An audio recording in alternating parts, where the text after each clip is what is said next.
Hello students, I am your Hindi teacher from St. Norbert Senior Secondary School, Damoh. आज हम कक्षा 9वीं के पाठ 12 एक फूल की चाह भाग 2 का अध्ययन करेंगे,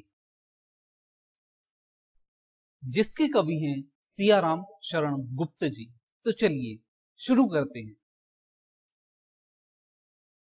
सभी ओर दिखलाई दी बस अंधकार की ही छाया, छोटी सी बच्ची को ग्रसने कितना बड़ा तिमिर आया।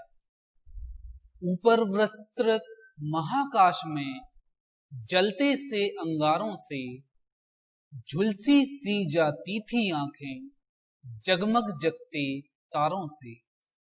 अर्थात सुखिया की बीमारी से निराश उसके पिता के हृदय पर ऐसा अंधकार छाया है कि उसे चारों तरफ निराशा ही निराशा दिखाई देती है। उसे ऐसा लगता है जैसे उसकी बेटी को निगलने के लिए एक बड़ा सा अंधकार चला आ रहा है। जिस प्रकार खुले आकाश में जलते हुए अंगारों के समान तारे चमकते हैं, उसी प्रकार सुखिया की आंखें भी बुखार से झुलस रही थी। देख रहा था जो सुस्थिर हो नहीं बैठती थी क्षण भर, हाय वही चुपचाप पड़ी थी अटल शांति सी धारण कर। सुनना वही चाहता था मैं उसे स्वयं ही उकसा कर, मुझको देवी के प्रसाद का एक फूल ही दो लाकर।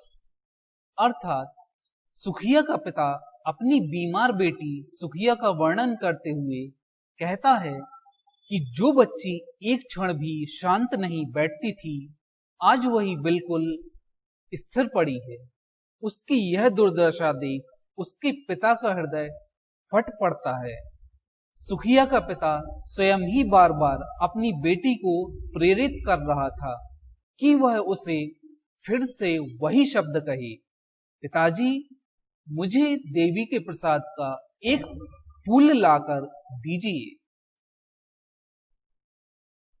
ऊंचे शैल शिखर के ऊपर मंदिर था विस्तीर्ण विशाल, स्वर्ण कलश सरसिज विहसित थे पाकर समुदित रवि कर जाल।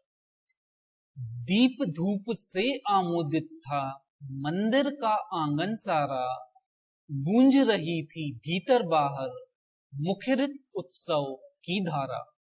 अर्थात कवि मंदिर के सौंदर्य का वर्णन करते हुए कहता है कि ऊंचे पर्वत की चोटी पर एक विस्तृत और विशाल मंदिर स्थित है।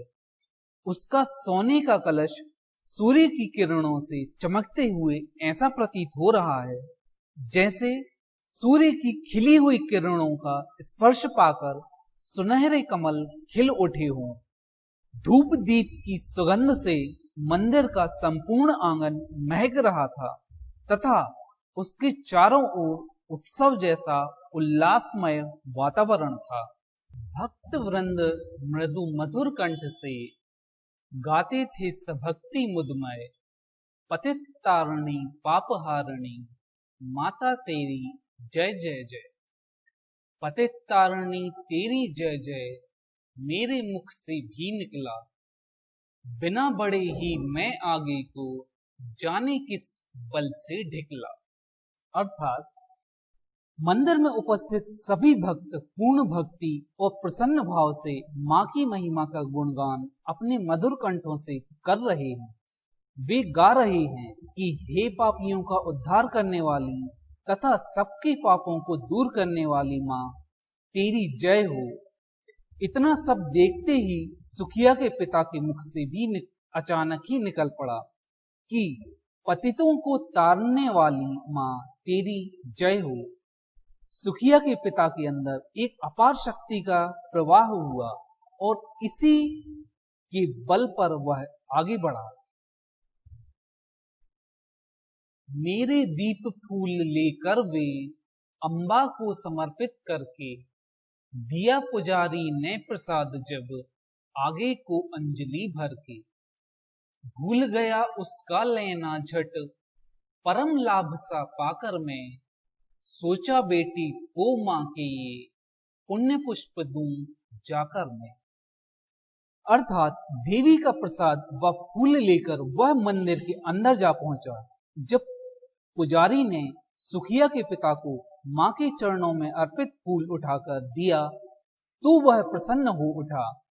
वह फूल पाने की खुशी में क्षण भर के लिए प्रसाद तक लेना भूल गया, क्योंकि वह इस समय केवल यही सोच रहा था कि उसकी बेटी उस फूल से ही ठीक हो जाएगी।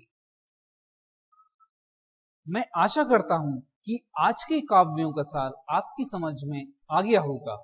इन काव्यों को पुनः दोहराकर उनके अर्थ समझने का प्रयास करें। धन्यवाद।